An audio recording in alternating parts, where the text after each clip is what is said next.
I am actually recording from my Android as opposed to my iPod or iPhone. But welcome to another edition of Ralph Reads Raw. And I'm going to do the best I can without my usual mic. I hope I don't sound trash. But I tried yesterday, but apparently a Knick fan really went crazy and was sounding off all night long in front of these projects. It was ridiculous. All night long. What I have to say about that, because I've been waiting to say this. I've been saying the same thing. Me and my cousin Albert been saying the same thing for years. And it's not even years. It's decades we've been saying this. But I'm going to say it. Keep Spike Lee out of Knick games. You're never going to win again. As long as he's there, you're never going to win again. No matter how far you think you're going. You can make it as far as the finals, but you will never, ever win. Why? Because that jinx is there. I'll shut up now. White man's justice, black man's grave. With all the elements going on, I'm going to try my best and do this. So, let me start by putting all the things together that I need to do, right?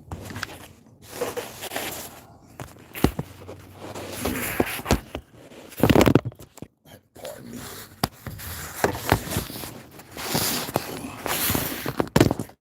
All right. Take this off.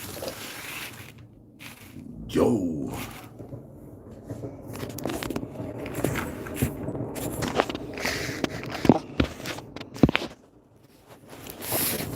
Okay, yo. Oh, this is the part that sucks, I know. Oh, God. Don't worry, I'm going to cut this off on the next copy of it. All right. Okay, cool. Yo. All right.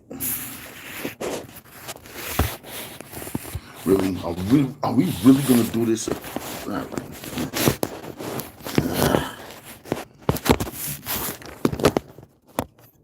Okay, let's try again.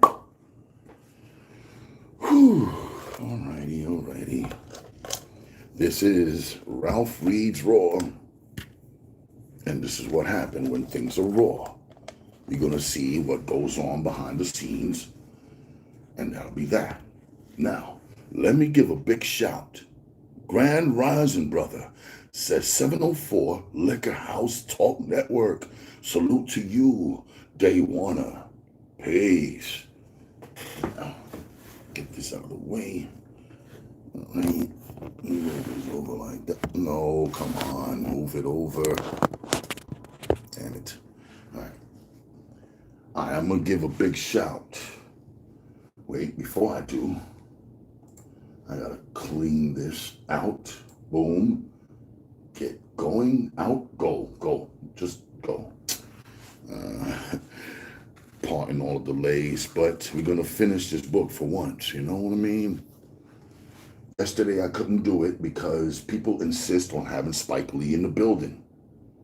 I'm telling y'all, get that man out of the building. Get Fat Joe out of there too, because he's a jinx as well. And all the other ones that insist on putting their faces on the forefront when it should be the Knicks. The Knicks you concentrate on, not the fucking celebrity fans and all of that. Come on, y'all. Are you serious with that? Why do we focus on these nobody-ass people, bro? They don't do shit for you. They don't do for me either. And me seeing them, oh, look at this. Look who it is. Enough of that. And as for you New York fans, I'm going to say this. We need to behave better, man. We need to behave better and not celebrate wholeheartedly like we won the whole goddamn thing, because we didn't. Stop that. All right? Stop that. Stop that. Because you are others lending negative energy to this. Damn. All right, y'all. All right. Let me do what I gotta do here. 1, 2, 1, 1, 2, 1, 2. All right. Quit. Now I gotta open this part up. All kinds of stuff I gotta do. And folks, again, if you expect Knicks to win anything, you also have to expect restrictions for those jinxes that get in the way of our winning the championships. I'm done, all right? I'm not gonna, because it's already 31, 32 years I've been saying the same damn thing. Bruh. All right, I'm done. I'm a Knicks fan. I'm a Knicks fan. You know, I'm gonna respect the fact that they conquered the world champions in the Celtics. You know what I'm saying? You gotta respect that. I respect that. All right. But when you insist on acting like the fools you are, and insist on having that jinx courtside and that other fat bastard courtside, and thank God he didn't write no rhymes like he did over the Yankee Stadium to add jinxing over there. Yeah, I'm saying it. Whoever disagrees, I wish you would come and debate with me. All right, man. I'm just about done. All right, let me open this up. Make sure, because we're gonna go in now. We are going in. It's nice and quiet right now. Now we're gonna have to deal with a lot of elements. You're gonna hear me interrupt myself. I will be interrupted. I am gonna not always say things perfect. I'm not on stage. I'm not on TED Talks. I'm not at the Apollo Theater. So what I'm doing here is what I would usually do behind closed doors. And this is what I'm showing y'all, right? Because it's Ralph Reed's Raw. And whatever happens behind closed doors is what you see me do here. All right, then. Audio setup, recording device. It's the Scarlet Studio. Let me do 1, 2, 1, 2, 1, 2. That works. Cool. All right. Now then, let me give a big shout out to all the executive producers that make this channel happen. Kelly Girl, Alasia Ross, Heaven Keep, Glenda Harper, Nia, C-Madge, Clarence Hale, I've Been a Healer, S. Salahuddin, Justine Kiki, Nana James, Tamika Lucy, Cedric Cartier, Eric Wright, Seikei, Danielle Cunningham, D. Eagle Calloway, K-Town, B. the B, J. Bobo, Kit Game Proper, Maya Jackson, Scooby, Anika Evans, Rashidi Smith, LaNasia Cornish, Supreme Goddess Nikki, Marvin Kuntz, Chris Johnson, Stephen Wade.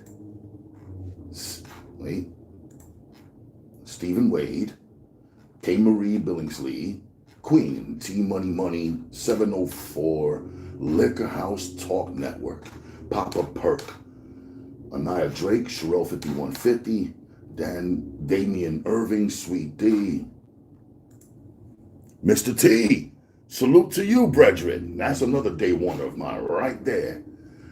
Goose Jack, Cynthia, Lost Roads, Keith Woods, Sees All the Time, Trey Noel, Tawidi, Tequila Green, Mr. Light, Goose Jack, Deswarren Manuel, Lady Rain, the Fort. All right. Desmond Thomas, Dario Carrington, Marcus Valentine, Kyla Easler, and the Easler family, BLE 007, Michael Woodford, Don't Look Here, Anthony Leach, Calm Timer, Mr. Fulltime, Brian Latham, Mr. T, who I just shouted out, and finally, Logic and Friends and the Ranters Union. All right, then, let's go. All right. Without any more further ado, let's do this.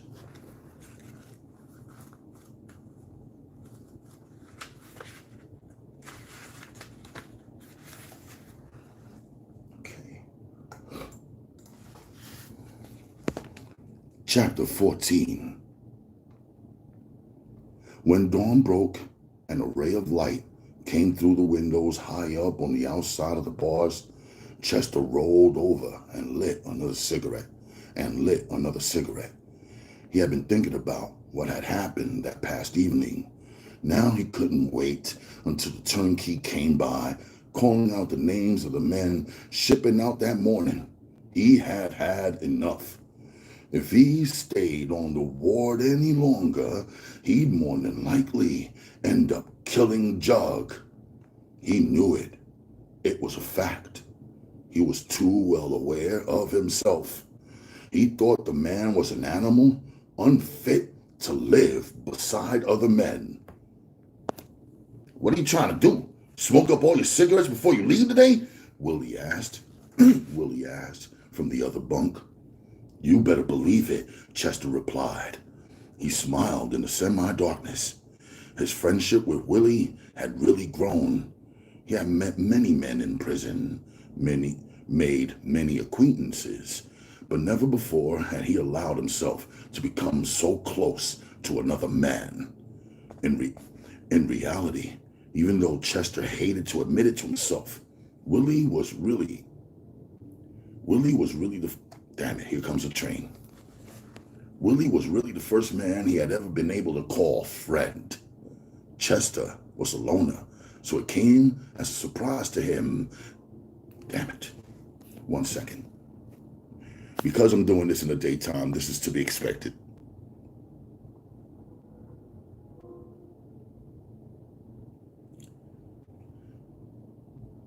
Chester was a loner, so it came as a surprise to him that he had allowed a man to get that close. Well, buddy, Willie said, it won't be long now. In a little while, we'll know. 1 second, y'all.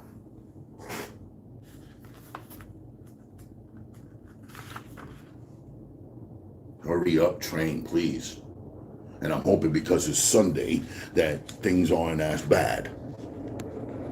But it's going to be bad, y'all. There's going to be plenty trains, plenty ambulances, and whatever else noise. And I hope y'all could deal with that while watching Ralph Redraw. After all, it's Ralph Redraw.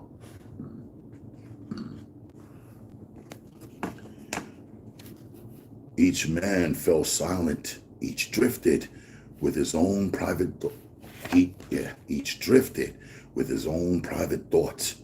Each man was well aware that if they didn't go together, he'd have a hell of a fight on his hands.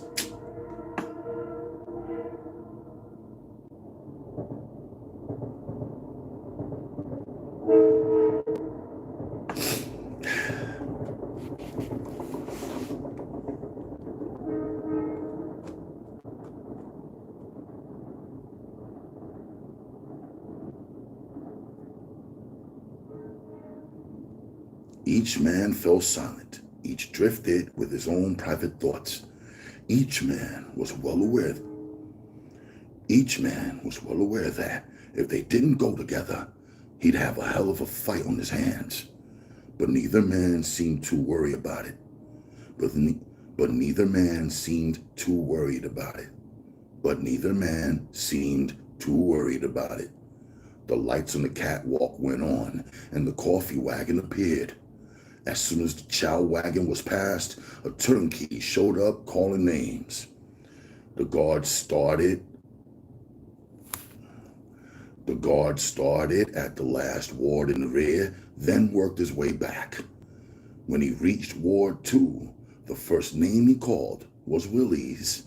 Chester waited, damn near sure he would be disappointed. Then the guard called his name. You guys got 15 minutes to get ready, he roared, then went on down the rock. The two friends glanced at each other. They grinned. They rushed to get ready. Actually, there was nothing to take, since they both knew they couldn't even take a pack of cigarettes. Actually, there was nothing to take, since they both knew they couldn't even take a pack of new cigarettes inside the prison. They said their goodbyes quickly. It was all over that soon. It was all over that soon. Wait. They said their goodbyes quickly. It was all over that soon. It seemed like seconds before the guard was back. 1 second.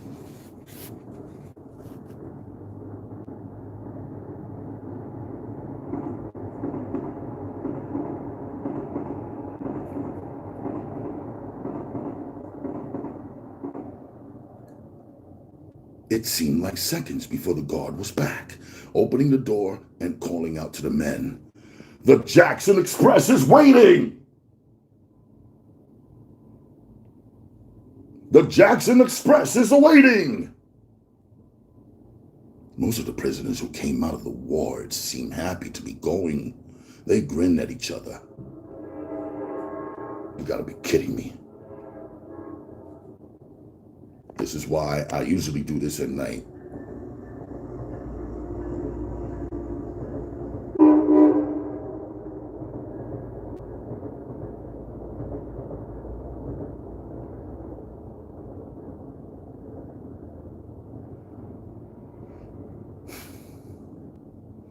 They grinned at each other, joked with men in other. They grinned at each other, joked with men in the other wards. All of them had something in common. They were either smiling or laughing loudly.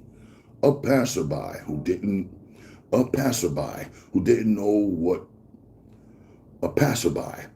know would have thought the men were going home. He would never guess that they were all on their way to the state prison. But that was the way the county jail affected a man. After staying there any length of time, the men were glad to go to prison, just to get away from the sorry food, the sorry sleeping conditions, the unwholesome closeness of a lot of men shoved into a small ward with nothing to occupy their minds. The men went down in the elevator. Once they reached the men went down in the elevator. Once they reached the basement floor, they were handcuffed, three men to each file. There were 12 men handcuffed together. Chester counted them, then recounted them. It didn't seem like enough men for a bus, he reasoned.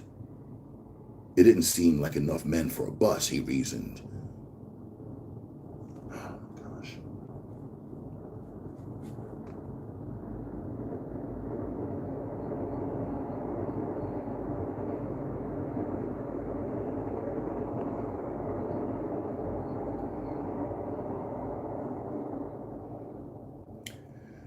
Six sheriff's deputies were waiting for the handcuffed men. They escorted them out 3 at a time. Waiting for them outside were 2 station wagons. The men were put in. Then their feet were shackled together. You guys can smoke, one of the deputies said as he finished shackling the men's feet. 2 more deputies brought out another 3 men, and they were put in the last row of seats in the station wagon. There was a strong wire screen separating the men from the occupants in the driver's seat. 3 deputies climbed inside the station wagon that held Chester and Willie. The ride to Jackson was quick. It took them less than 3 hours, and most of it was on the expressway. The deputies didn't worry about breaking any speed laws. They drove as fast as they wanted. The prisoners joked back and forth with the guards. The guards had been on their jobs so long, it was nothing new to them to see happy men on their way to prison. They never got any further than the basement where they picked up their prisoners. But they had escorted so many men to prison that they knew beyond a shadow of a doubt that something was wrong with the county jail. Anything that will make a man look forward to reaching the bleak walls of Jackson Prison must be a hellhole. Must be a hellhole. Finally, they turned off the highway with the other station wagon. God damn it.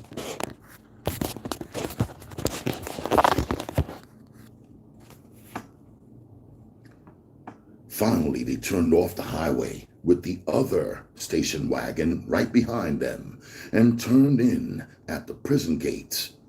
The men inside the station wagon, who had never seen the prison before, stared at it in wonder.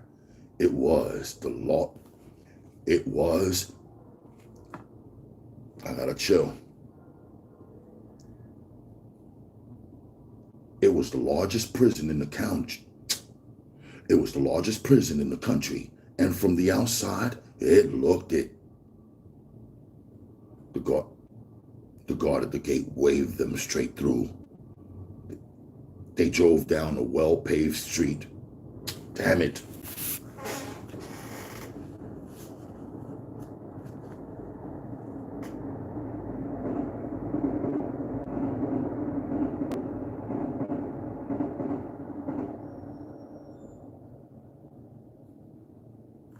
Let me read that part again. Finally, they turned off the highway with the other station wagon right behind them and turned in at the prison gates. The men inside the station wagon, who had never seen the prison before, stared at it in wonder. It was the largest prison in the country, and from the outside, it looked it. The guard at the gate waved them straight through. They drove down a well-paved street. Trustees were everywhere. Some were picking up paper.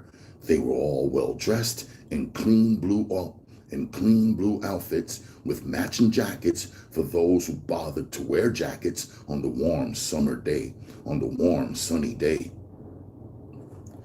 1 second.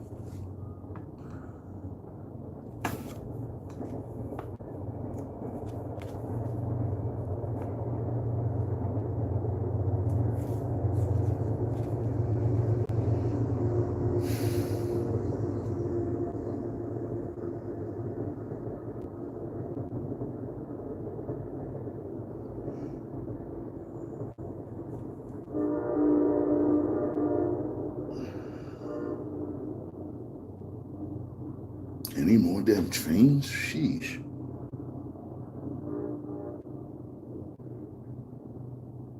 The men looked well fed. They glanced idly at the station wagon as it went past. Some of them waved. They knew that here was a load of men headed for quarantine. The station wagon, which held Chester and Willie, pulled up in front of a large red building. "Well, this is it," Chester said, not speaking to anyone in particular. The deputies led the men inside the building. As soon as they entered, the deputies began taking off the shackles. "Well, boys," the deputy said good-naturedly, "looks like you found yourselves a new home." As soon as the shackles were off, the deputy pointed to another room, which had a bench running along the entire wall. "In there," he directed. The prisoners lined up outside the door. They were directed to enter.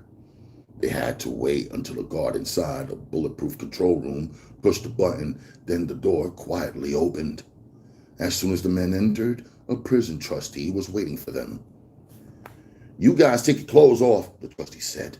"If you want to send them home, fill out one of these cards. If you want to give them to the Red Cross, just put them in that big container.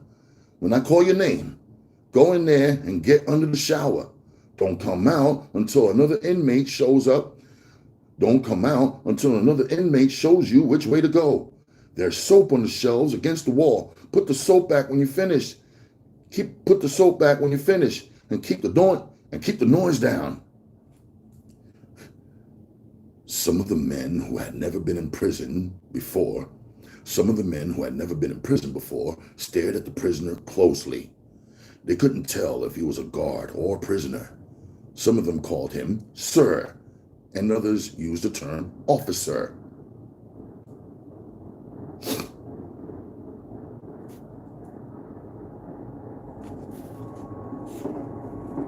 I apologize for all the elements.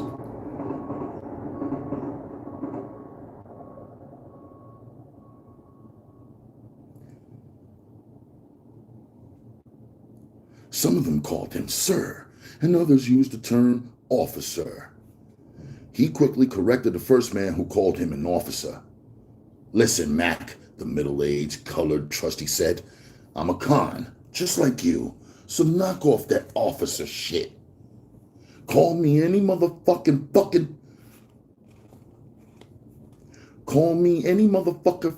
thing but that. The man who was corrected stared at him in wonder. The trustee was dressed in street clothes, black pants, a pretty turtleneck shirt, blue in color, and he wore expensive shoes. Chester grinned as he stepped up to the desk. He spoke to the trustee. What's happening, John? These honkies ain't letting you out yet? The trustee glanced up, then smiled. What's going on, Chest? You couldn't stay out there where it's nice at, huh? How much do you bring with you this time? 3.5 to 4, Chester said quietly as he gripped the older man's hand.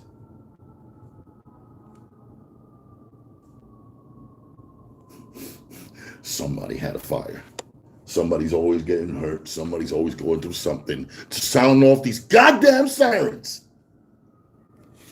1 second, y'all.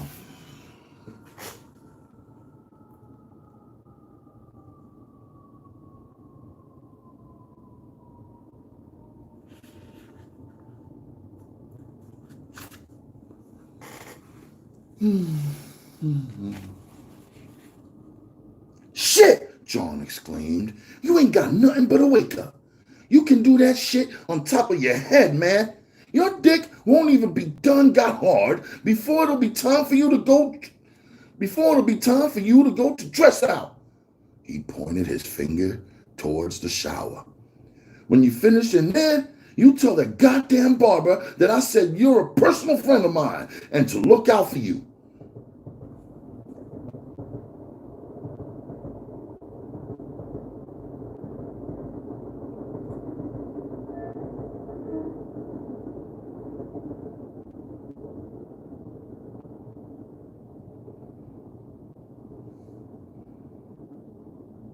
Tell him I said I'll give him a pack of smokes when I finish up in here. Chester grinned, shook the man's hand, then removed all his clothes. All the men had to leave everything they owned on top of a desk where John sat. The lone guard in the reception room with him didn't even bother to take his head out of the newspaper he was reading. Inside the shower room, Chester enjoyed himself, feeling clean for the first time in months. He listened as 2 new men spoke of the inmate, about how they never have guessed that he was a prisoner. Damn, one of them exclaimed. Did you see that fucking watch he had on? Shit, it must have cost 400 or 500. Chester didn't bother to tell him that it was probably shit. Chester didn't bother to tell him that it probably came out of some fool's property, someone fool enough to wear an expensive watch like that up to the prison.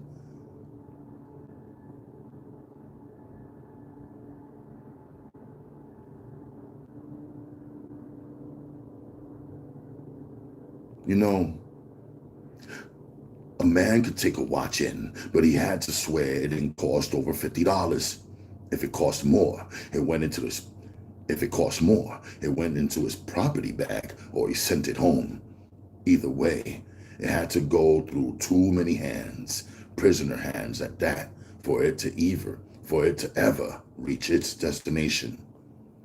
Another trustee entered the shower carrying something that looked like a fire extinguisher, but it was a device containing chemicals to kill lice and other things like crabs that men carried coming out of the county jail. As each man left the shower, he was sprayed good. Then he stepped into another shower in the next room. Here an officer waited, where the man had to bend over and spread his cheeks. His hair was felt. Ears were looked in. Not a spot was missed. They tried to make sure that One second.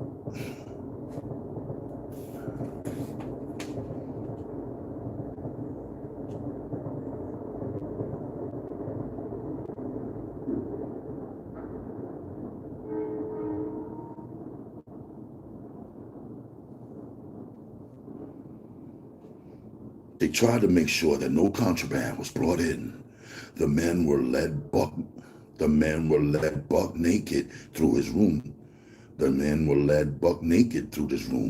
to the next, where they were issued a white uniform to put on with slippers. This would be their outfit until the next day, when they would be given brand new clothes that fit, including a new pair of shoes and one pair of boots for working. Shorts, t-shirts, everything had their prison number stamped inside them. The haircut was a joke. The barber cut an inmate's hair in less than 3 minutes. Chester told the white inmate barber what John had said. The barber took 5 minutes on his head. He glanced in the mirror. It was better than that given to the rest of the men. Willie joined him on the bench, dressed in his white outfit, sporting his new haircut, where they waited to go before a trustee and fill out the papers with the information that the prison demanded. Pictures were taken, fingerprints, and so on. After what seemed like hours of waiting, they were finished. The men lined up and were led down a corridor where a door was opened, leading them into the main hall of the quarantine. Benches, rows of them, were the first thing that came to view. This was where they ate, on base, and where the once-a-week movie was shown. The men were fed as much as they wanted, except for meat.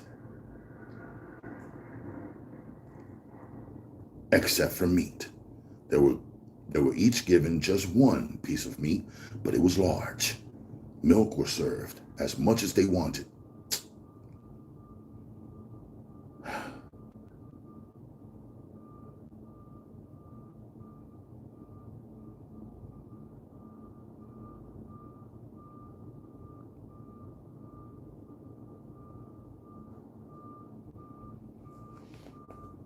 Come on, stop!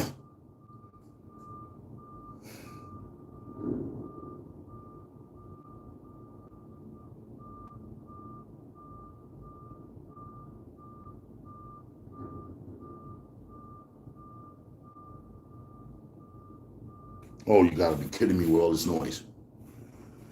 Milk was served as much as they wanted. Oh my God.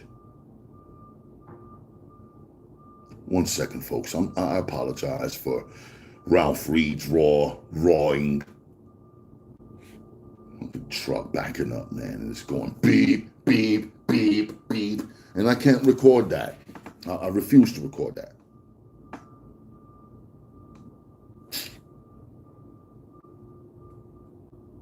Milk was served as much as they wanted, and the men could have as much bread as they could eat. This was a treat after months in the county jail, and the men ate like pigs. When they finished eating,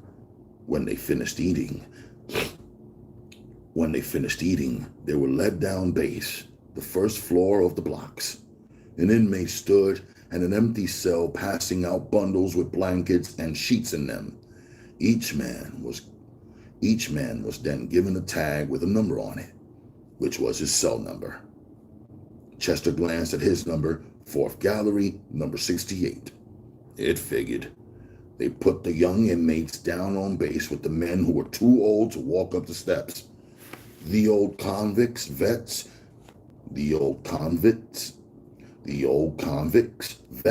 were put on the top galleries. The old convicts, vets were put on the top deck. Oh my God, let me say that one more time. The old convicts, vets were, you gotta be kidding me. The old convicts, vets were put on the top galleries. The hacks didn't worry about them too much. Nobody in their right mind would think of raping one of them. They were generally hardened men who knew their way around. Since Chester had an old number, the guards knew he was an old inmate. Willie caught up with Chester. He was on 3 in number 52.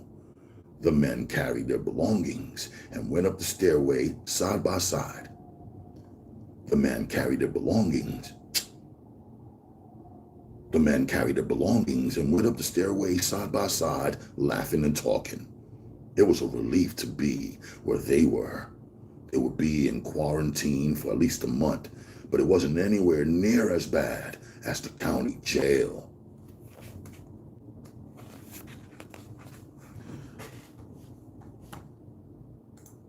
Hold on, let me save this project. Justice finale. Because I'm reading the rest of this book today. 2 chapters left, as you can see right there. That's all I got to read to finish the book. I read this much to start the book with, and now I got this little bit left. But give me a couple seconds, folks, to see what the hell's going on here. Yeah, man. Salute to you folks, especially 704 Liquor House Talk Network and my guy, Kevin Terry, also known as Mr. T. And sadly, things are just as messy. But you know what though? I gotta show off something. And I gotta give a big shout to hashtag Are You Locked In? This is the shirt they sent over to me. Look at that. Look at that right there. It got the tag on it. This is why I almost don't want to wear this, because it's a ULL apparel, you know. This got the whole Ralphie's Kids label on there. That's dope right there, y'all. Look at that. Hashtag Are You Locked In? I want you to go subscribe to that channel right now. We got a bunch of up and comers just trying to do their thing here, man, you know, trying to learn how to go viral here, you know. Are You Locked In is like one of the first things I ever saw that lent to the content creator. Content creator, if you are a content creator or just starting out, join us here at hashtag Are You Locked In and get all the advice that these folks that are in this group are getting. Now, see, this was cool, right? This is dope. F's with this. Look at this. All right, Ralphie. This is impressive right here. Ralphie's Kids right here. Boom. See that, y'all? That's dope. That's dope right there. Yeah. So, yeah, man. As you can see. And folks, I have an interview. I'm number 1 in their premiere magazine. I'm the first edition. So I'd like to thank all of those who took the time to come up with this and say, you know, make that guy number 1. I am fully in debt to y'all, man. So with all of those things being said, man, 2 L's, if you know, you know. And there's Super Trife going on. Check out that channel. As well as Chip Lowe's channel. You know what I'm saying? The Ralphie's Kids. Yeah, it's real like that. And the realness comes in droves. So please understand, they're only there to help. You know, just like I tried to help the folks that started the Super Trife channel. I was right there at the very beginning, offering little blueprint techniques and how to go about things. Now, they're making, you know, respectable money, and I'm feeling that. I want everybody to make money. All right? But anyway, let's get back to this. A big shout at hashtag Are You Locked In? Salute. 2 L's. Now, chapter 15. Chester had been in quarantine 3 weeks when David came through. He wasn't too surprised to see the man, jury trial or not. He stopped him after chow one afternoon and asked He stopped him after chow one afternoon and asked how much time he had brought. David looked at him blankly for a minute, then remembered who he was. "Oh, hi, Chester," he said. "Them motherfuckers gave me 20 to 25. Years, man, years. Can you imagine that? 25 years for something I'm not guilty of." Chester flinched, but tried to not show it. As the man walked off in a daze.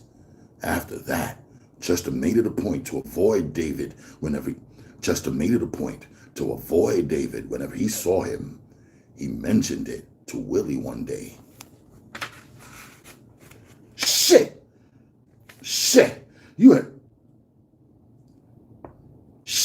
You ain't got to avoid him. He walks around in a daze anyway. I doubt if they'll allow him to stay inside population.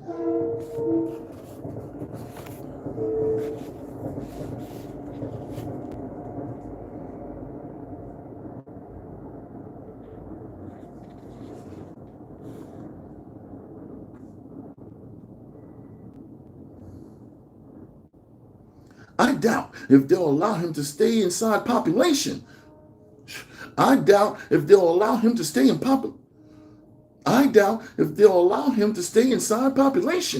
They'll probably send him on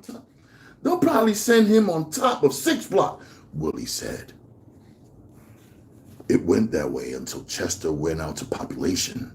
He left a week before Willie. They put him in 3 Block. By the time Willie came out and was put in 2 Block, he had his routine down pat. He worked in the kitchen, in the dishwashing room, where they took care of the trays. After paying the inmate foreman 2 boxes of cigarettes, he was given the job of bowl man. Whenever they served a meal and didn't have bowls, Chester didn't have to work. Only in the mornings or whenever they served chili or soup. The inmate foreman took roll call and covered him. He didn't have to worry about that either. Frequently, Chester could be found on the backyard running. After he got his first year in on his sentence, he started running every day so that he would be in shape whenever he got out. He spent another 4 boxes of cigarettes to pay a prison clerk. So that he wouldn't be shipped outside to one of the farms. He'd decided to do his whole bit inside the wall. Out in Trusty Division, a man had a chance to get his hands on reefer or heroin. Out in Trusty Division, a man had a chance to get his hands on reefer or heroin. But since Chester didn't shoot dope, it didn't bother him. He could buy reefer sometimes inside the wall. A stick of weed cost a man 1 carton of smokes.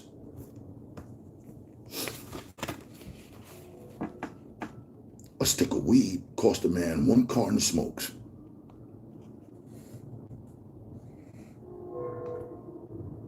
Noisy ass hood.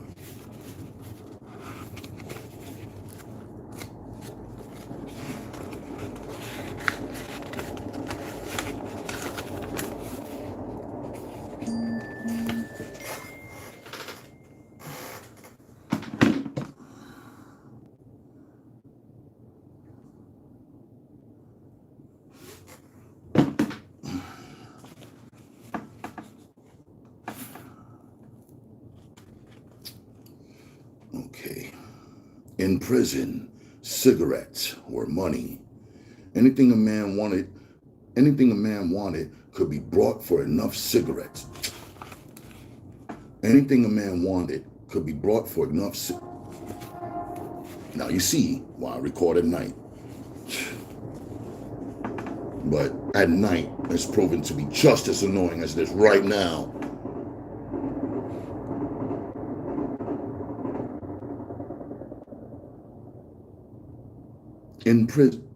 In prison, cigarettes were money.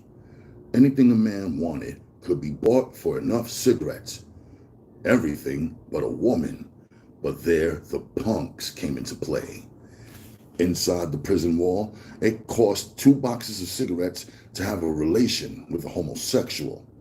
To get a head job, it cost anywhere from 1 box to 5.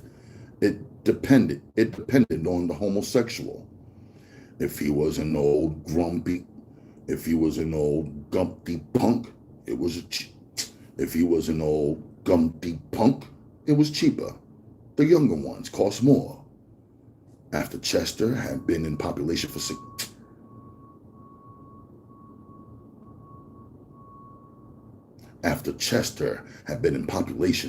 months.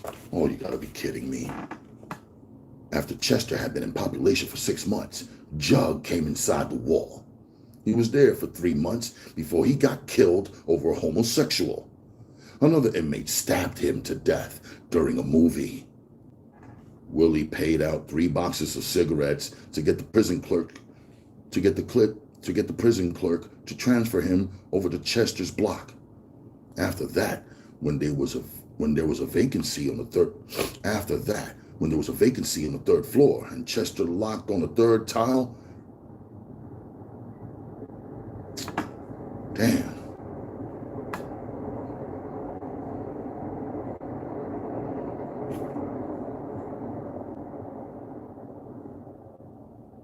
Willie paid out 3 boxes of cigarettes to get the prison clerk to transfer him over to Chester's block. After that, there was a vacancy on the 3rd floor, and Chester locked on the 3rd tile in cell number 24. After that, when there was a vacancy on the 3rd floor and Chester locked on the 3rd tile in cell number 24, Willie paid out another box of smokes and moved upstairs 2 cells away from Chester. The 2 men had become exceptionally close. Now they were never far apart. They went to chow together, the movie together, and all of the stage shows. Oh God.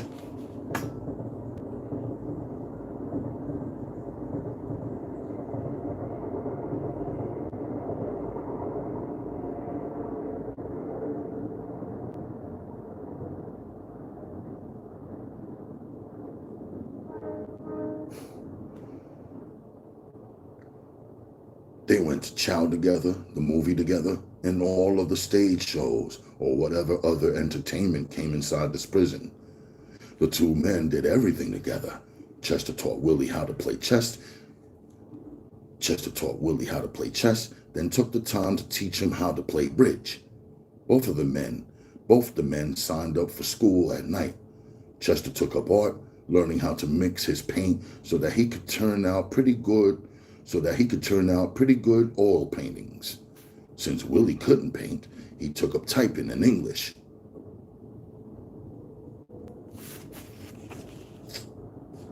Ah, man, now I remember why I do this at night only.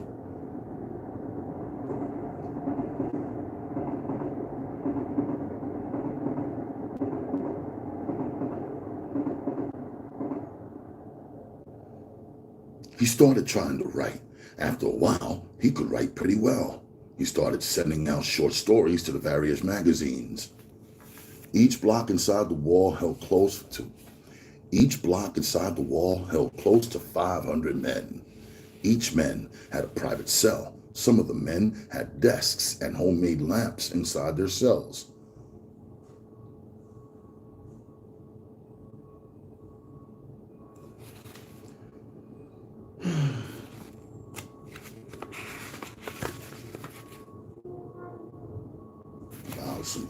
Nasty ass shit.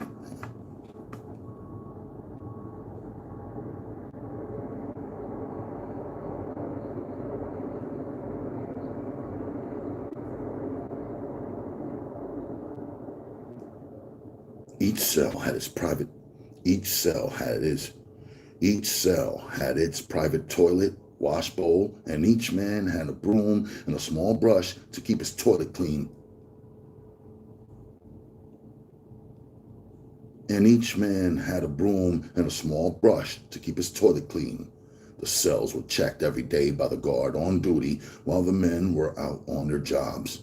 If a cell was found dirty, the man was given a ticket. Too many tickets resulted in a man ending up doing time in the prison hole. All the while, Chester was locked up. He never got a ticket. A convict passed down the rock each morning at about 6 o'clock with the mop bucket. He put the mop in the man's cell and then stood outside and waited until the man finished mopping. Then he went on to the next cell. This was the inmate's job. He passed out the mop. It was considered a good job because the man was finished working there. It was considered a good job because the man was finished working before 8 o'clock in the morning. Only on laundry day was he called on to work later than 8 o'clock. Then he had to help pass out the men's laundry. Then he had to help pass out the men's laundry. Bed sheets were exchanged once. Damn it! Bed sheets were exchanged once a week, so a man couldn't complain about having dirty sheets. All he had to do was turn in his dirty sheets and socks and underclothes on time each week, and he received clean ones in return.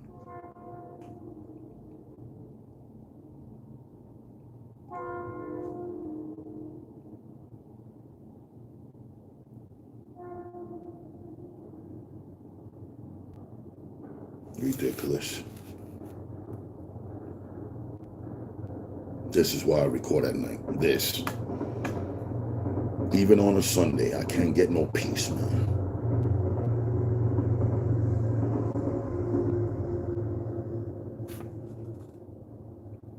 There were 2 movies a week in the wintertime. One was a pay movie, which cost 25 cents. The other one, on Saturdays, was a free one for the men who couldn't afford to pay. The jobs inside the walls paid 10 cents a day, so a man needed help from the outside unless he was a good gambler. The prisoners bet on everything: ball games, football, basketball, no matter. When they weren't betting on the pros, they bet on the inmate games. The inmates had baseball, football, and basketball teams. They played daily. In the summer, they had night games. The men were allowed in the yard until 8 o'clock at night in the summer. Then they had what you call a night yard.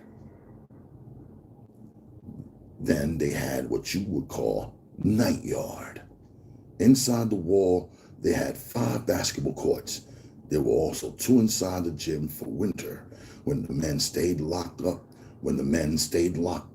more than they did in the summer. More than they did in the summer.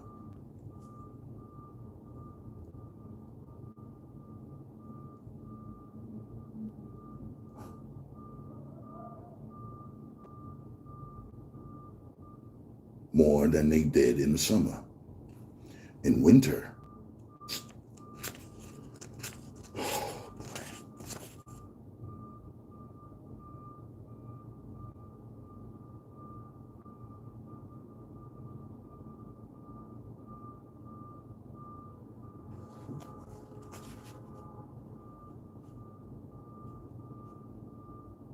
oh, come on.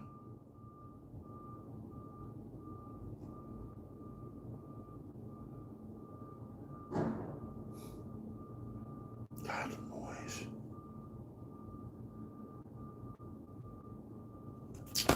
Oh my gosh. Hurry up. Isn't this, what a great way to spend the afternoon. Great to see and hear you. Hello, Lady Rain. Boom, like an 808. All right. In winter, there was no night yard. The men, there were also two inside the gym for winter, when the man stayed locked up more than he did in the summer. In winter, there was no night yard. The men had to lock up as soon as they finished eating their last meal of the day. As soon as they finished eating their last meal of the day.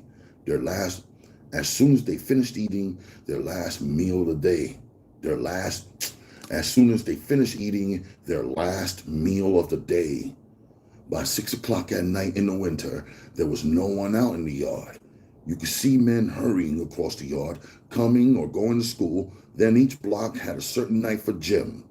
Each block had its own basketball team, and most of the times, the ones not in the know bet on their block's team. Consequently, any man in the know could always make his cigarette money.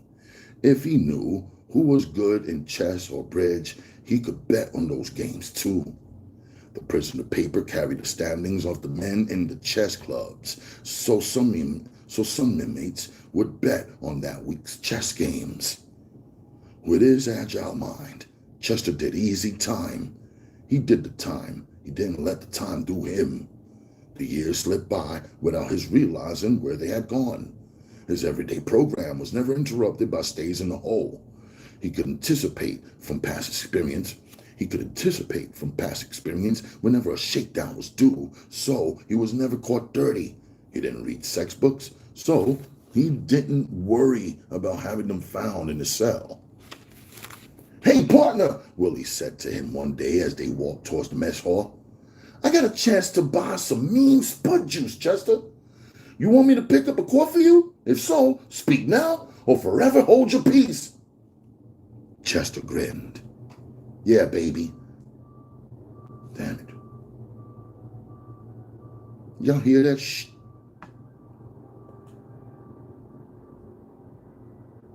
This is why I record at night, but even nighttime is a lot more annoying, so I'm going to have to find another place to record soon. Yeah. Hey, big brother. Hey, Janice. What's good? Salute to you, darling. Thank you for joining me here this afternoon because, man, you think I get some work done around here.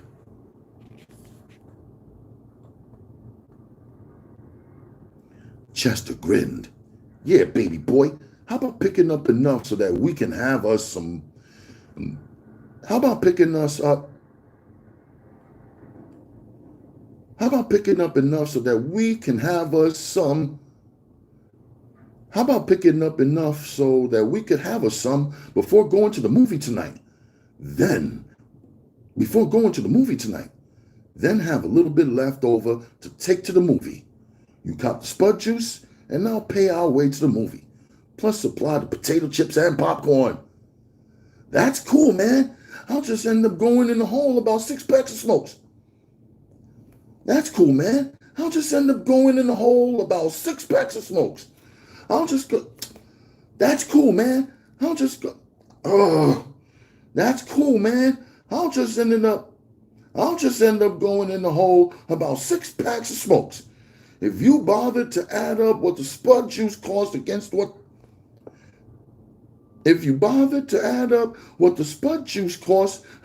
the chips and popcorn cost, against what the chips and popcorn cost." "Well now," Chester stated as they reached the chow hall, "I ain't said nothing about the smokes you made when you bet on my chess game this morning, my friend. You didn't think I'd..."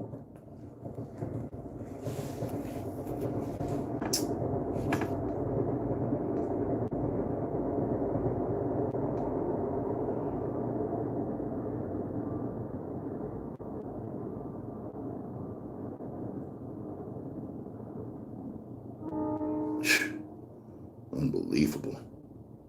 "Well now," Chester stated as they reached the chow hall, I ain't said nothing about the smokes you made when you bet on my chess game this morning, my friend. You didn't think I didn't know you had 4 boxes bet on me, did you? Both men hesitated as they reached the chow hall. There were two different lines, but both of them were long. On one side, all the white men stood. On the other side, all the black men stood. For some reason, each group separated into these lines when they reached the mess hall. For some reason, each group separated into these lines when they reached the mess hall. For some reason, each group separated into these lines when they reached the mess hall. No one told them to line up this way, but the men did anyway. It was a tacit understanding between the black and white inmates. Whites ate on their side, blacks on the other. Here and there, you could see a black face in the white line, so the same thing in the black line. Most of the times, these were homosexuals going to chow with their men. Sometimes it was just friends. Men who worked on the same jobs came from work together and decided to eat together. But it was rare. Most of the times, black and white friends would end up separating at the chow line. It brought too much attention down on the inmate to eat in the wrong line. It brought too much attention down on the inmate to eat in the wrong line. The officers on duty might get the wrong idea and think that those in the wrong color lines were homosexuals. So to keep the idle speculation off of them, the men quickly separated in the front of the mess hall. Impatiently, I wait again.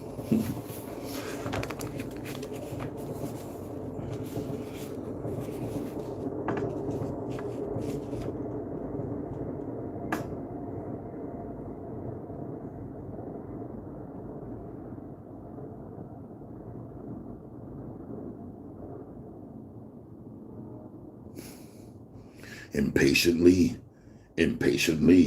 Willie and Chester stopped and stared at the long line of men waiting for the door.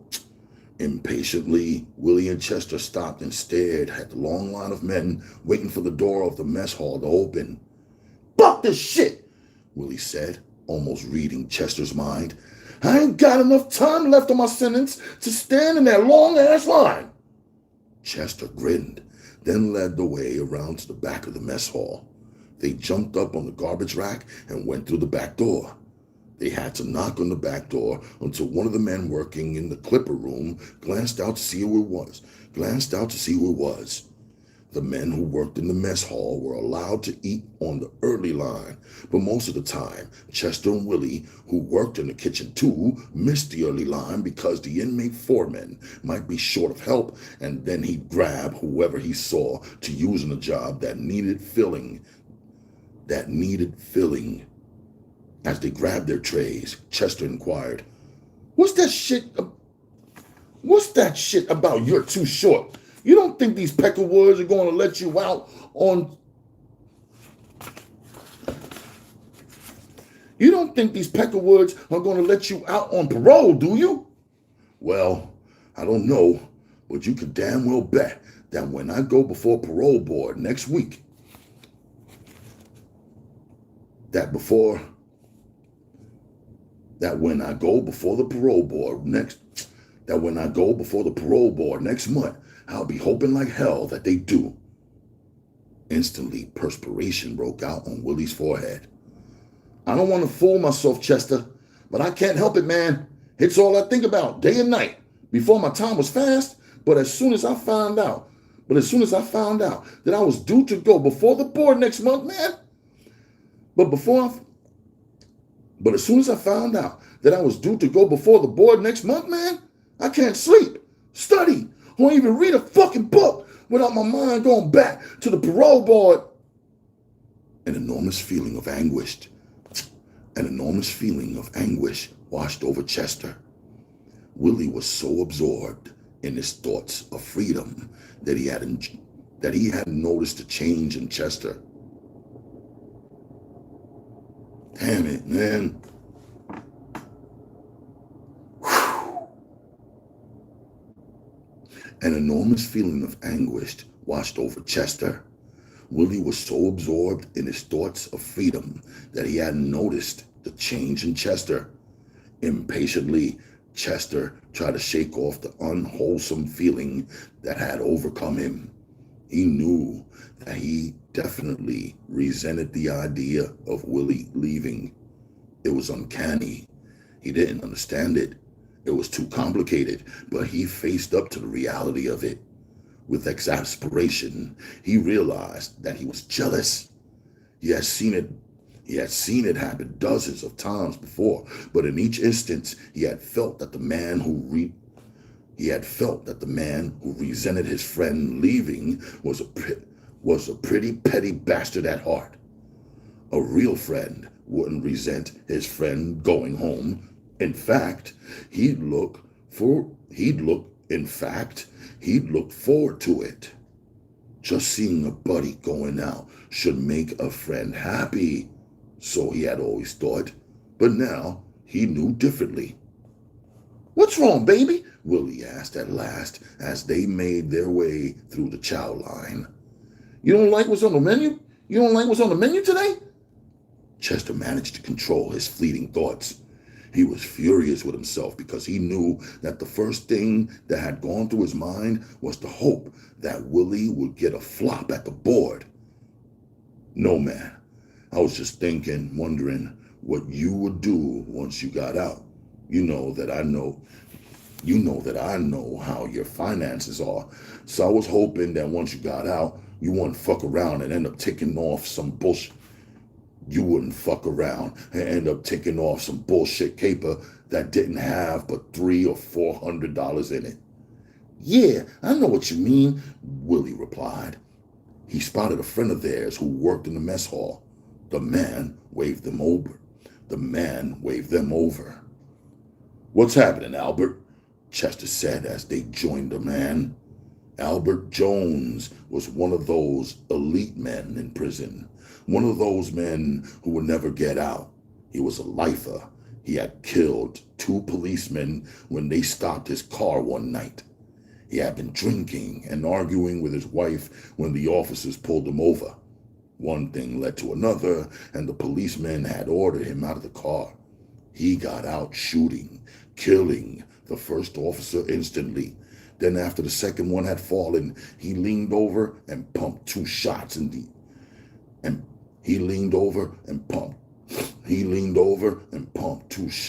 the officer's forehead. His wife had read the handwriting on the wall. She jumped out the other side of the car and ran because she believed she would have been next, which was true. Albert had turned around and looked for her, seen her. One second.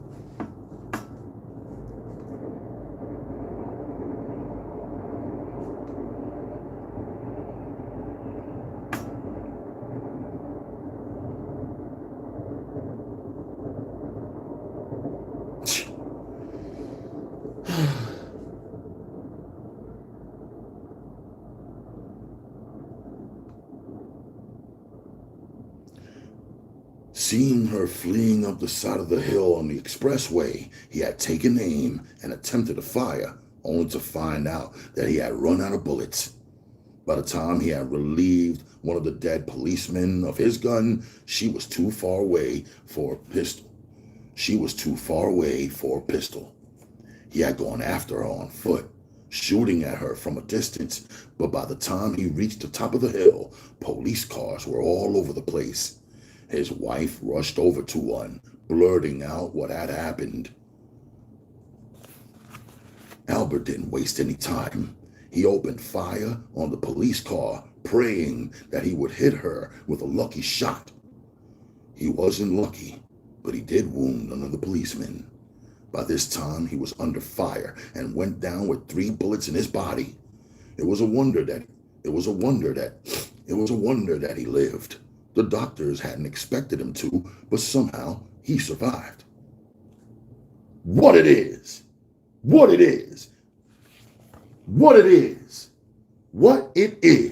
he answered as they joined him. "You guys look like you've got something cooking. Maybe you've had some of that good spud juice flowing around, huh?" The men set their trays down at his table and joined him. I wish we had some, Willie stated honestly. Then he turned to Chester and continued their earlier conversation. Nah, man, I didn't have anything planned, Chester, but I was remembering a conversation we had. You were telling me about this. Nah, man, I didn't have anything planned, Chester, but I was remembering a conversation we had where you were telling me about this joint that sells food stamps. You said something about there being something like $30,000 in the joint if I hit it at the right time. Briefly, the men at the table fell silent, each for his own reason. Listen, Chester, if you pull my coat to what I need to know, I'll go by your home and leave your wife at least 10 grand. Listen, Chester, if you pull my coat to what I need to know, I'll go by your home and leave your wife with at least 10 grand. I mean that, man. 10 grand, as soon as it's humanly possible. I know she could use it for the kids, but if you didn't want me to give her that much money, I'd give her 5 grand, then put the rest of the bank under your name, providing you're not out of prison by then. Albert let out a whistle. Boy, you guys are really dealing in the big money this morning, goddamn. If I had that kind of dough, I'll be able to pay my way out of here. Chester didn't say anything. He knew that no matter how much money Albert had, he wouldn't be able to pay his way out of prison. But each man had to have a dream of some kind, and that was Albert's dream. That someday, somehow, he'd come up with the money and be able to pay his way out. When Willie started to go on talking about the robbery, Chester cut him off. That's dead, Willie. They moved the joint. The last letter I got from my wife, she was telling me about how the stamp place moved. Chester caught Willie's eyes, warning him to shut up. He wished Willie hadn't said anything in front of Albert, even though he believed there was nothing Willie could say that Albert could use against them. After all, Albert was a dead man. They just hadn't put the dirt over his head yet. He was one of the walking dead. The conversation changed at the table. The men began talking about the upcoming movie that night and how many fine women there were in it. After the meal, Chester and Willie slipped out before the foreman could catch up with them. They hit the yard, stopped at the store, which sold pop and ice cream, ordered 2 pops, then continued walking around the yard. They stopped over in the gambling area where the men bet 2 and 3 cartons on the turn of a card. A man could either play poker or blackjack, whichever game he preferred. The only thing that mattered was how much money he had to bet. There was a high-stake table and a table for the men who didn't have enough money to bet cartons. There were dozens of games. Some inmates, the ones who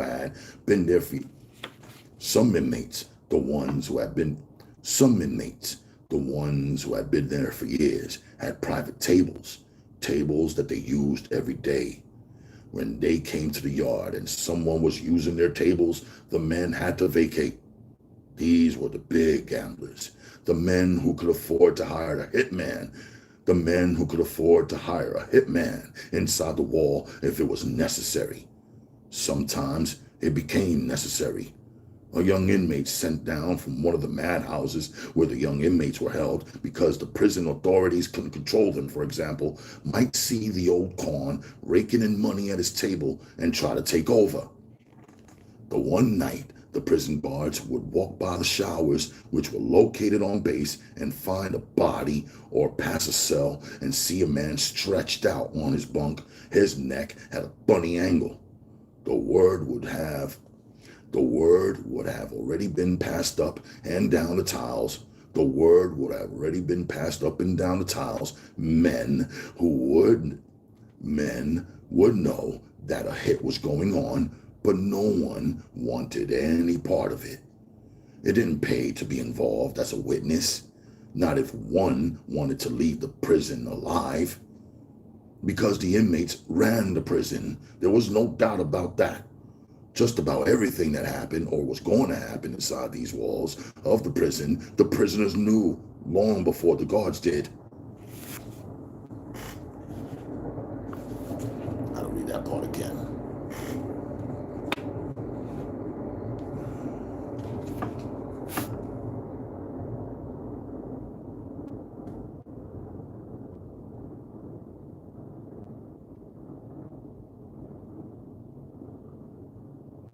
Just about everything that happened or was going to happen inside the walls of the prison, the prisoners knew long before the guards did. Folks, give me a couple seconds. I'll be right back.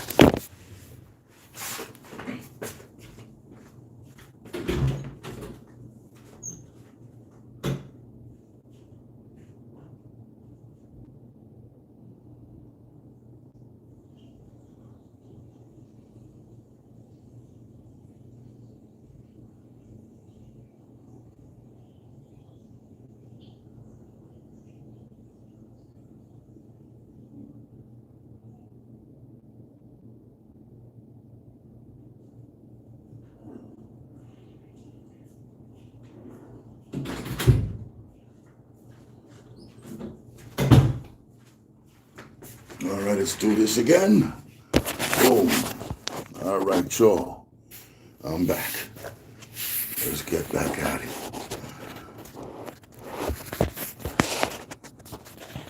My apologies. Let's do the chapter 16. Chapter 16. The day finally arrived. Really? The day finally arrived at it. Yeah, I am. I know I am. I should hope I am.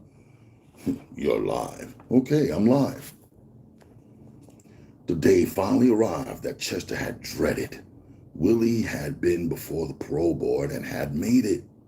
Now he had received his slip informing him of his out day. He had been to dress out and gotten fitted for the suit that he would wear home. The morning that he was to leave, Chester walked to chow with him.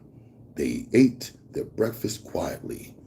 Albert came from behind the chow line and joined them. Chester resented the intrusion, but didn't say anything. There were so many things left to be taught. One second.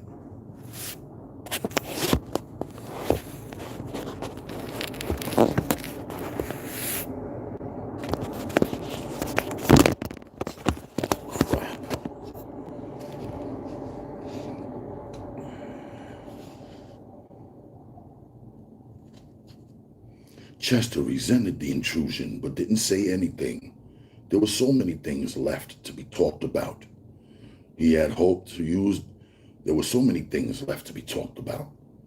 He had hoped to use the time in the chow hall to finish up talking about certain things, but now he couldn't. Not in front of a third person. Willie didn't have the same caution. Don't worry about nothing, Chester. Even though you got a flop at the board, you'll be out before long. You'll be out before long. Willie hesitated for a second, then added, besides, partner, by the time you finish jailing, I have done took off that joint and we'll be rolling in dough. We could go to Mexico and party when you get out, man. You ain't got nothing to worry about. I got the problem. I got to rip off the joint. All you got to do is sit here and wait. You'll hear it on the news. Then you'll know we're on our way. Big money, fine bitches, a laid Cadillac. How about that? I might even buy you a beautiful red Caddy drop top at that. Willie was too busy with his dreams as he talked to notice the anger in Chester's face. Willie was too busy with his dreams as he talked to notice the anger in Chester's face. He didn't bother to stop talking long enough to find out what was on Chester's mind. Hold on, baby, Chester said, interrupting the flow of words. You keep talking and you'll have Albert here really believing we got something going on. Willie glanced up surprised. We have got something going. We have some. We have got something going on, and it ain't no Mickey Mouse job either, Willie said without thinking. After all these years, Chester thought to himself, I finally found out I've been fucking with a fool. Oh man, Albert said quickly, you ain't got to worry about snowing me. I ain't nobody. Chester got up from the table without finishing his food. I ain't trying to snow nobody, he said heatedly. I ain't trying to snow nobody, he said heatedly. And I don't know what the fuck all the bullshit is about. And my voice. And I don't know what the fuck all the bullshit is about. Willie is just trying to bullshit you, Albert. Willie is just trying to bullshit you, Albert. Like we got something big up, but we ain't got nothing going. With that, Chester turned and walked away. Willie got up quickly and followed him out. Yo, what's the matter, man? We're too close for you to... 1 second. Goddamn trees.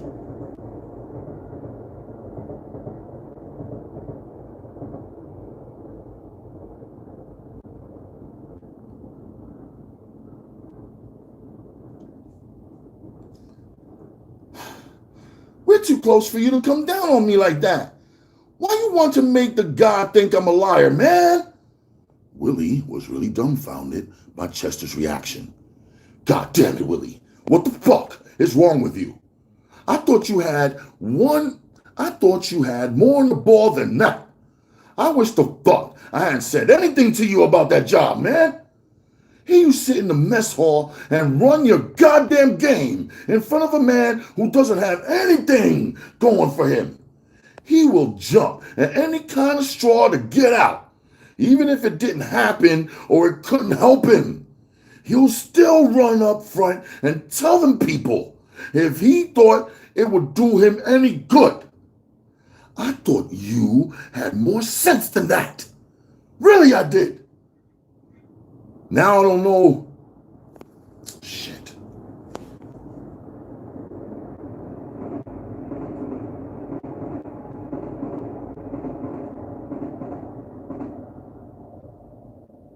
Now, I don't know. I really just don't know. Chester shook his head. He was astonished by Willie's thoughtfulness.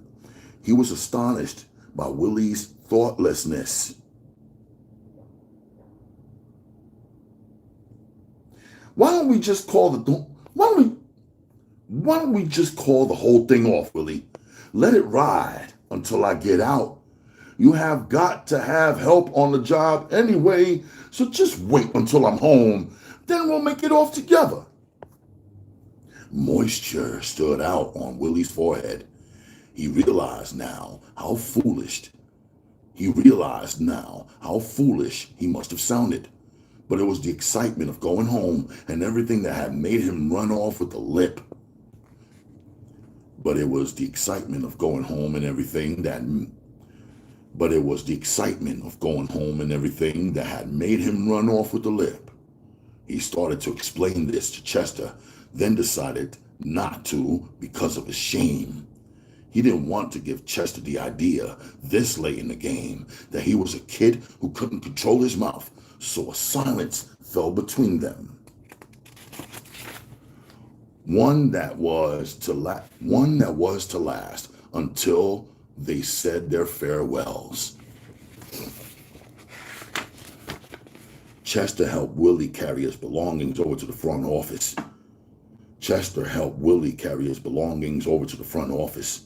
They shook hands silently. After all these years together, this is really the first time they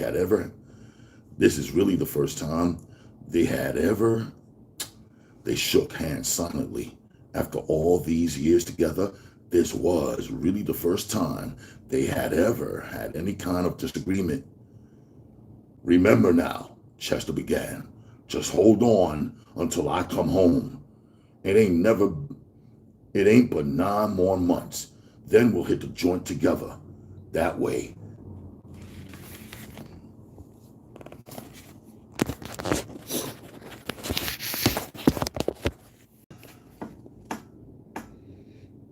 That way, can't nothing go wrong. You know what I mean?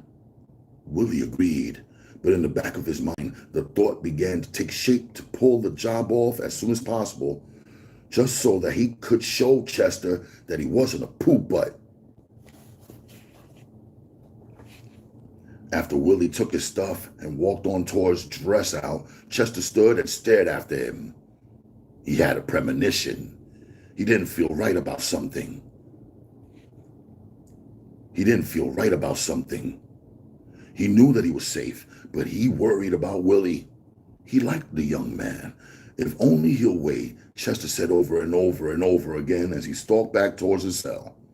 He pushed open his door and slammed it closed behind him. The only way he could get out now was to catch a guard whenever one came by, checking out the empty cells. At this time of day, most men would be at work. In fact, Chester suddenly realized that he should have been at work himself. They had cornflakes that morning, so he should have been there, taking care of the bowls. Willie didn't waste any time getting set up for the job. He got two of his high school friends to help him. Rayfield, whose real name was Charles Roman, and a short, skinny dope fiend named... One second.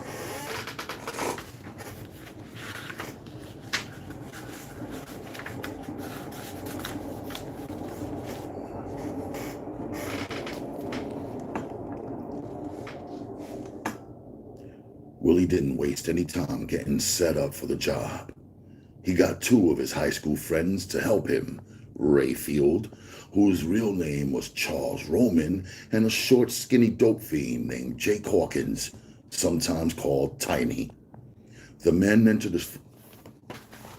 the food stamp place at 12 o'clock sharp. The men entered the food stamp place at 12 o'clock sharp. Some of the clerks had taken off for lunch, but the security guard was still on duty. It was Jake's job to take care of the guard. At first, the situation was theirs. They had it under control.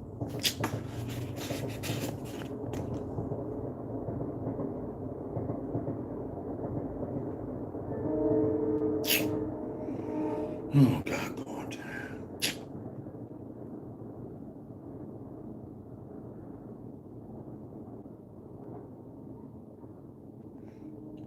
Oh, goodness gracious. At first, the situation was theirs.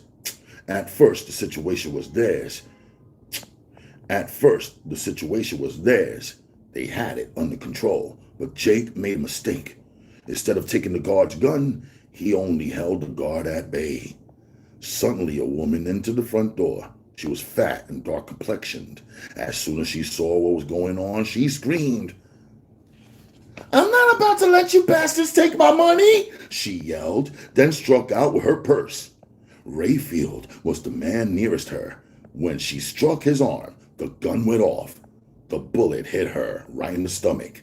She clutched at her stomach. Surprise spread all over her face, then slumped to the floor, murmuring over and over again, "I'm shot! I'm shot!" The momentary silence that fell over the place didn't last long.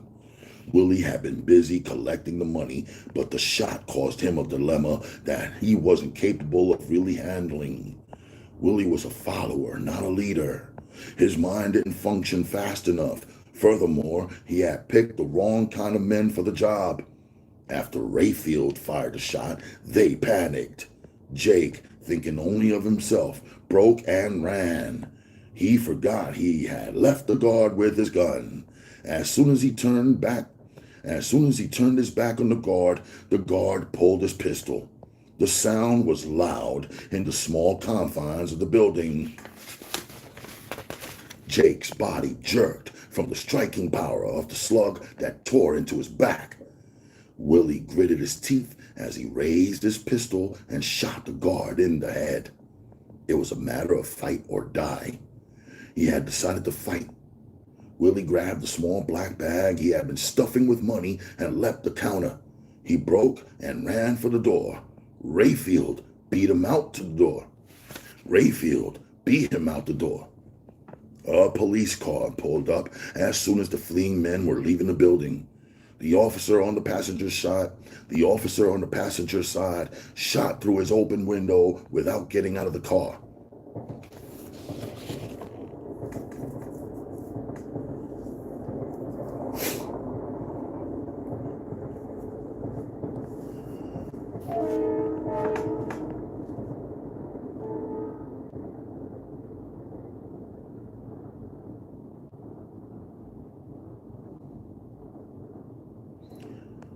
The bullet lifted Rayfield off his feet, and he fell back against Willie. The jolt jarred the gun from Willie's hand. As Willie scrambled around, trying to pick up the gun, the policemen rushed up. "If you touch it, you're a dead man!" one of them yelled. Willie stopped searching for the gun. As he lay down on the ground, the thought flashed across his mind that he hadn't out of prison 30 days, not even a full month. Tears came to his eyes at the thought of it. The news came over the radio that evening. As Chester lay on his bunk smoking with his earphones on, he heard it and cursed. "You goddamn fool, Willie! I told you to wait, goddammit! I begged you to wait, but no, hell no! You had to be the fucking big shot! You couldn't fucking wait!" All that night he lay awake, struggling with his conscience. If it hadn't been for his telling Willie about it, it would have never happened. He could visualize Willie now, lying in some filthy bullpen, waiting for the morning when they will arraign him for murder. Finally, with the maturity of fatalism, Chester realized that it was out of his hands. The best he could do would be to send Willie some cigarettes, maybe drop him a card every Christmas or so. He believed that he would be out of prison before Willie ever hit the prison yard. So he doubted if they will ever see each other again. But he was wrong. 2 days later, when two detectives came inside the prison to talk to him, Chester knew he was in trouble. He didn't realize how much, but he knew it was big trouble. The first friend he had ever had, his first rap partner, so to speak, had involved him in the robbery. The very next day, when the daily newspapers reached the prison, the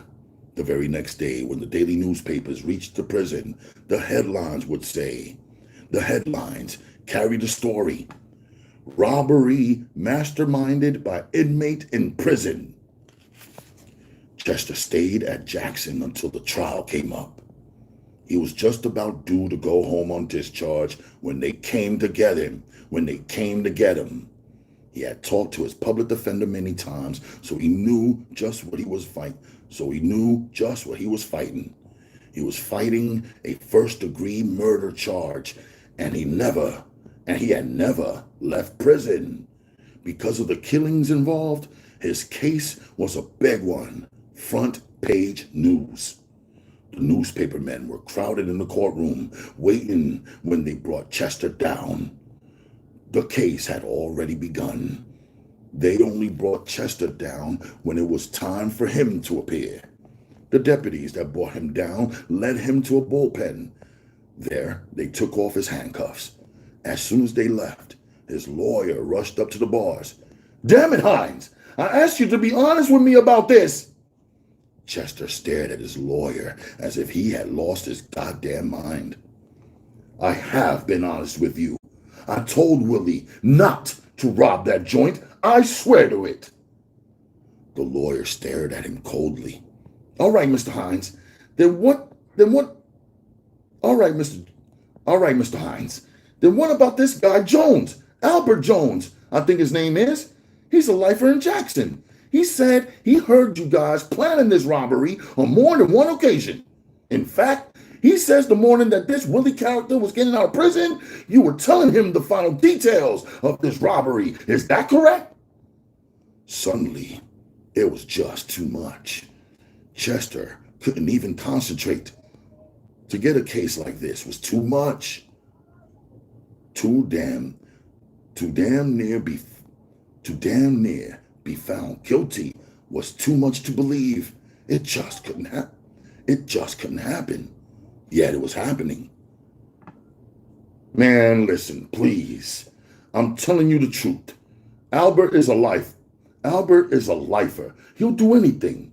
Tell any kind of lie. If he believes it's possible that it will help him get out.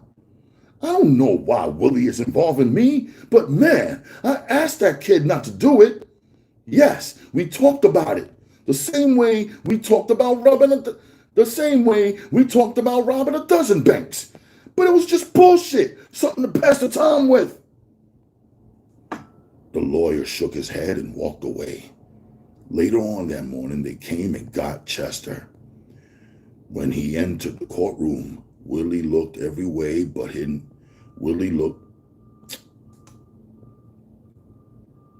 Damn it. 1 second.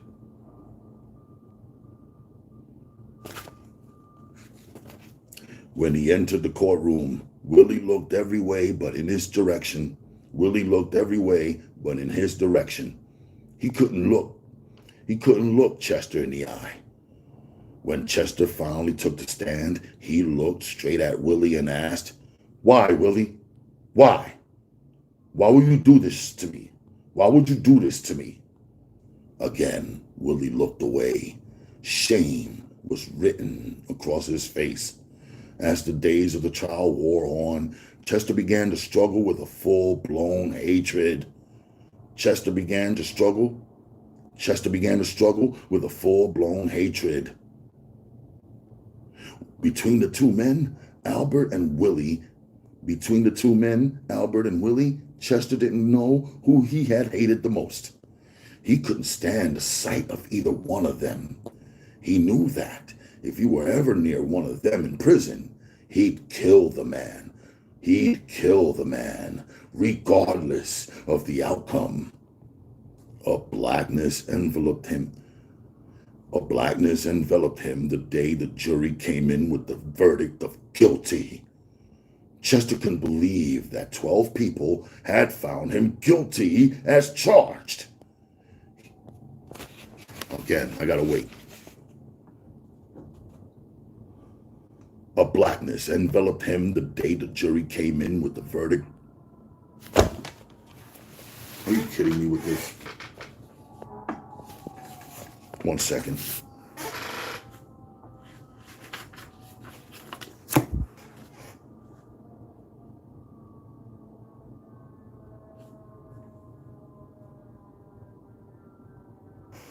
Are you kidding me? I hate when y'all do that. That's some annoying ass shit.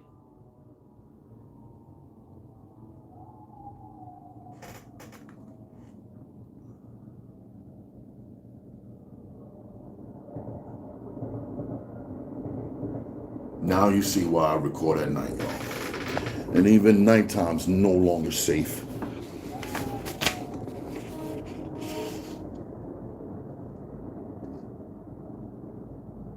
As soon as one noise stops, another one begins.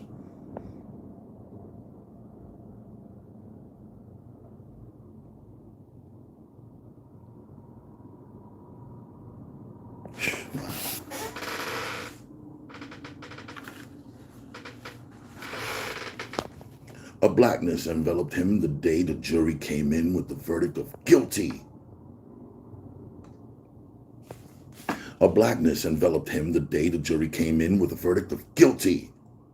God damn it!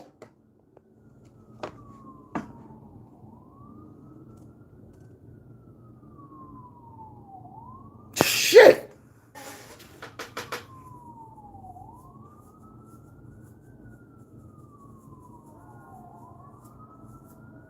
See how annoying these streets are? I gotta move the fuck out of here. ridiculous.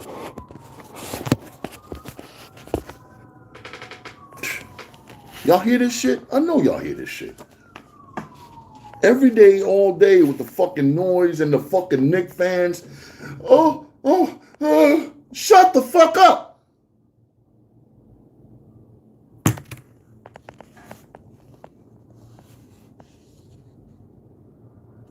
A blackness enveloped him the day the jury came in with a verdict of guilty. Chester couldn't believe the 12 people had found him guilty as charged.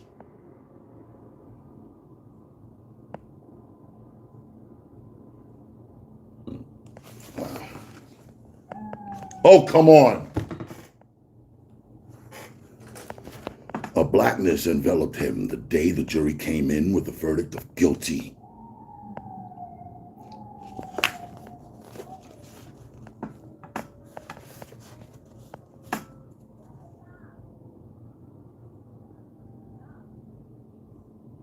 A blackness enveloped him the day the jury came in with the verdict of guilty. Chester couldn't believe that 12 people had found him guilty as charged. He wanted to scream out to them that it wasn't fair. Oh my God. He wanted to scream out to them that it wasn't fair. He was in prison at the time. How could he be guilty of murder when he was 400 fucking miles away?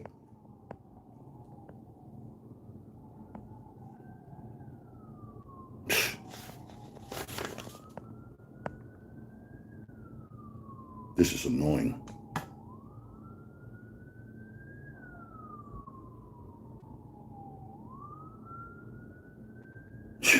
My bad, y'all.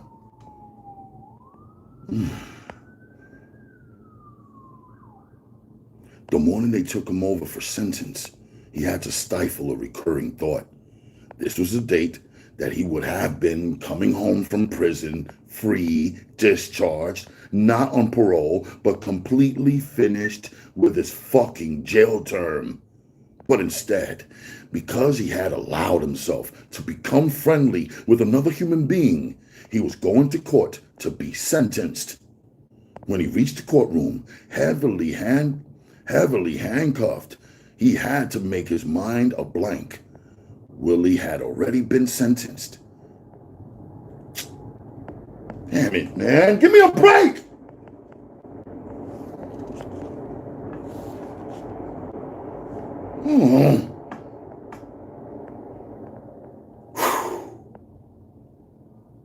Willie had already been sentenced. He had heard through the grapevine that Willie had received 40 to 50 years in prison. Now he was going for his turn. He stood in front of the judge Let me fucking finish this.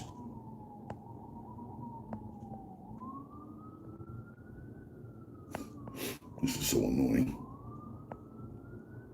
Now you see why I record at night.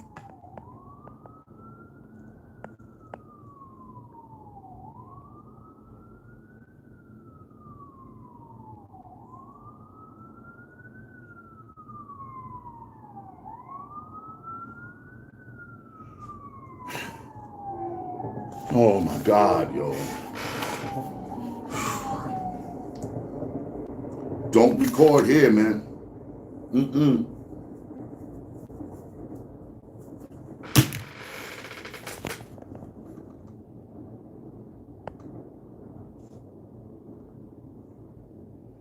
Now he was going for his turn. He stood in front of the judge, trying desperately to merely exist, to stifle his thoughts, not to scream out how unfair it was.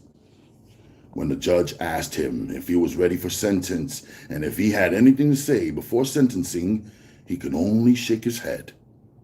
What good were words now, he thought. He had said everything he could possibly say during trial.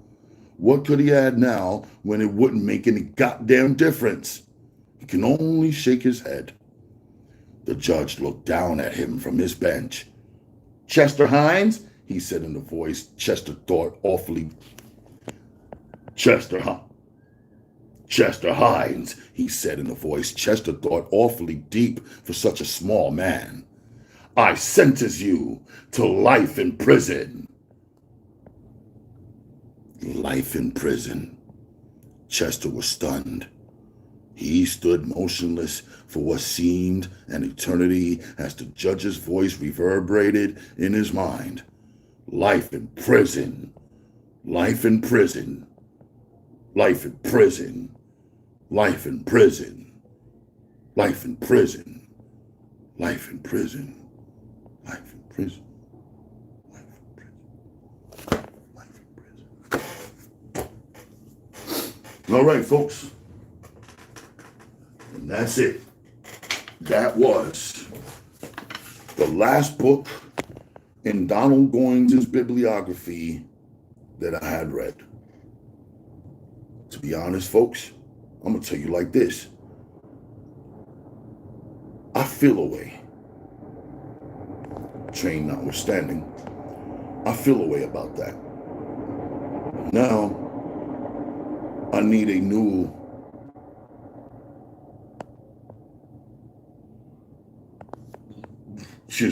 I need a new franchise player that I could depend on now. I no longer can depend on Donald Goines because I read all of his books right here on this channel. Now, of course, I'm putting together new omnibuses, new audio books in its entirety you can enjoy. And also there are the Ralph Reed's episodes that go by volumes 1, volumes 2, etc. And, I'm going to put out a couple more before I'm actually done with Donald Goines' bibliography. But I'm sad. I'm really sad about that. I am.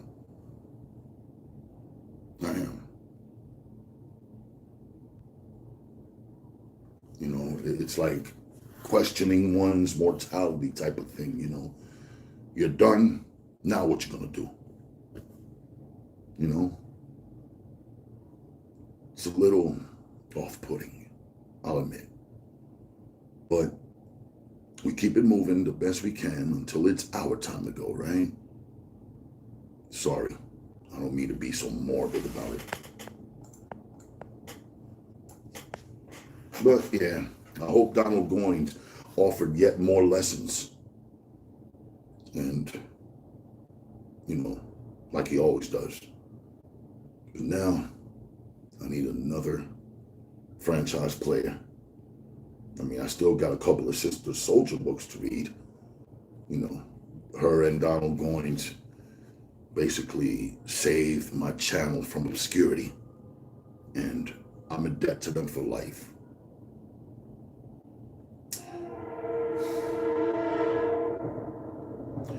I'm not going to hold you a second longer because I know that's got to be annoying for you as it is for me. And all of those things being said, sexy people, stay sexy. It becomes you. I will see you on the next edition of Ralph Reed's Raw. Take care, folks.